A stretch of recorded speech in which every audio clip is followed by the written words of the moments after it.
baxaq. Orta molar kütləsi 17 qram olan, qram bölü mol olan hidrogenlə oksigen qaz qarışığı. Demək, biz qaz qarışığı almaq üçün hidrogen və oksigenden istifadə eləmişik və orta molar kütləsi 17-yə bərabərdir. Hidrogenin molar kütləsi 2, oksigen 32-dir. Yəni, bu qazlar qarışdırılaraq 17 kütləli orta molar kütləsinə malik olan qarışıq alınmışdır. Bu zaman 32-dən 17 çıxarıb, bu zaman 15, 17-dən 2, 15. Demək, bizim qaz qarışığımız 1-in 1-ə nisbətidir. Daha sonra deyir ki, 20 litr.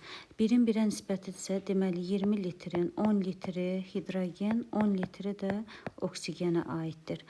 Deyir, hansı qazdan neçə litr əlavə etmək lazımdır? Biz bilirik ki, guruldayıcı qaz qarışığı 2-nin 1-ə nisbəti, yəni hidrogen, oksigen nisbəti 2-nin 1-ə olmalıdır.